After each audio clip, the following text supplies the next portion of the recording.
Welcome to The Explainer. Today, we are fundamentally challenging a script that we've literally all been handed since our very first day in the workforce. You know the one, the traditional save absolutely everything for age 65 retirement paradigm. By looking at this through the modern lens of longevity economics, we're going to completely reframe how you think about your time, your money, and, well, your biological reality. Okay, let's jump right in and ask ourselves a genuinely uncomfortable question. Are our long-term financial plans actually matching up with our physical biology?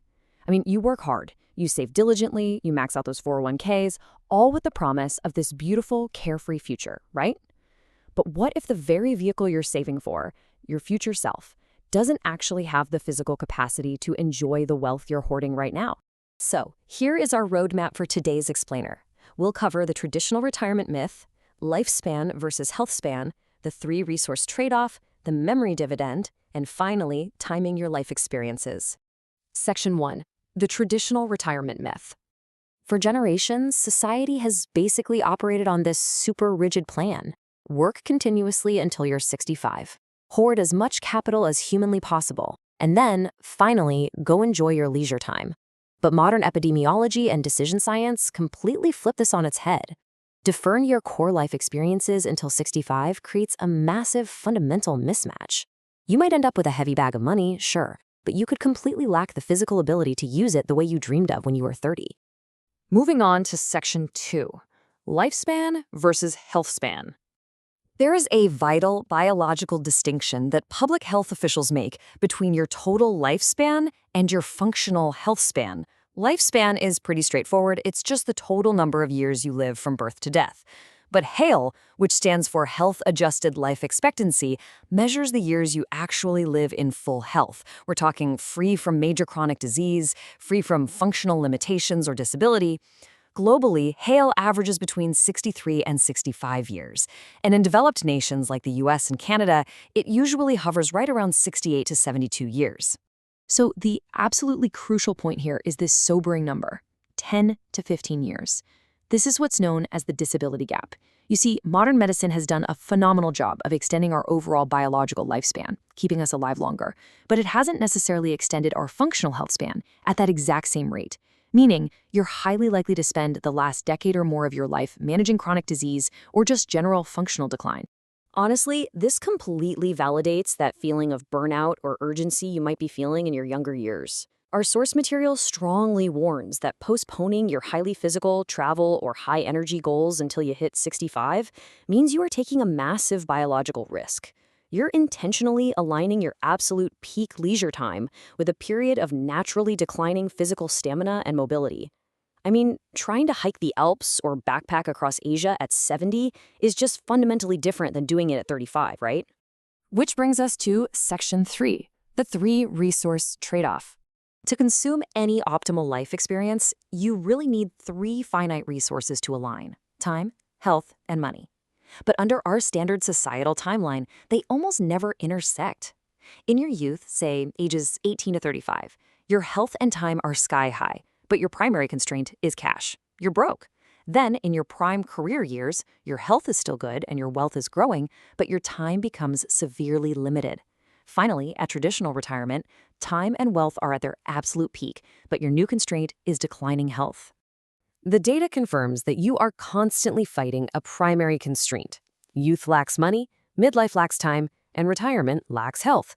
It's like a giant puzzle where the pieces keep moving. If you just follow the default path, you'll perpetually miss the optimal window to use all 3 resources together. We have to actively intervene. Now, let's dive into Section 4, the memory dividend. To actually solve this crazy resource mismatch, we turn to the longevity economics framework introduced by Bill Perkins in the book Die with Zero. It basically challenges everything we've been taught about acting like a financial dragon, hoarding gold. The core argument here is super simple. Leaving large sums of unspent wealth at your death means you made a terrible trade. You traded irreplaceable hours of your life energy working without ever getting joy in return. To counter this, the text introduces a really fascinating formula. Total lifetime utility equals the initial experience value plus the sum of all remaining years of what's called a memory dividend. This treats early life experiences not as frivolous spending, but as a compounding investment. The initial joy of the trip or the event is just the baseline. The real value comes from the continuous psychological return you get through recollection, storytelling, and sharing those memories over the remaining years of your life. This financial reframing completely changes the math on how we spend. Think about it. An experience undertaken at age 25 yields literally decades of compounding memory dividends. But that exact same experience undertaken at age 65 yields a significantly smaller cumulative return, simply because you have a much shorter remaining lifespan to actually enjoy the memory of it. Spending on a major life experience in your 20s or 30s isn't irresponsible. According to longevity economics, it's a vastly superior economic move. Section 5. Timing your life experiences. So, knowing the biology of the disability gap and the sheer power of the memory dividend, how do we actually map this out in the real world? Well, the source text outlines two highly actionable frameworks for your life today: time bucketing and inheritance timing. First up is time bucketing. Instead of viewing your entire working life as one long, miserable waiting room for a single retirement date, Perkins advocates for dividing your adult life into distinct 5 to 10-year intervals. Think of buckets for ages 30 to 40, 40 to 50, and so on. The goal is to proactively map specific goals and activities to the exact decade where your physical capability, your social context, and your personal interests optimally intersect.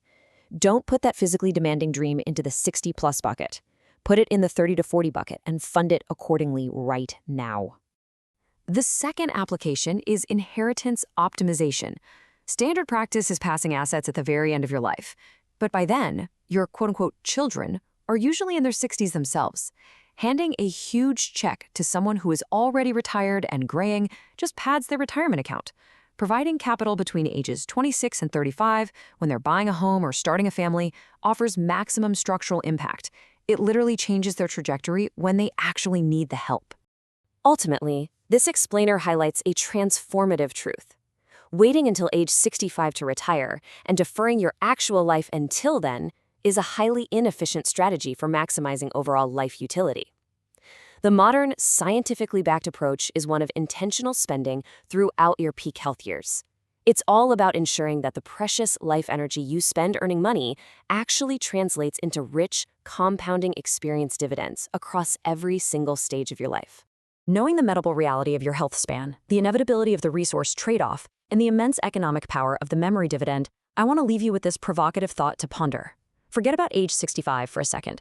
Look at the decade you are in right now. How are you choosing to invest your irreplaceable life energy today? Make sure you aren't saving it for a future self who just won't be able to spend it. Thanks so much for learning with us, and we'll see you in the next explainer.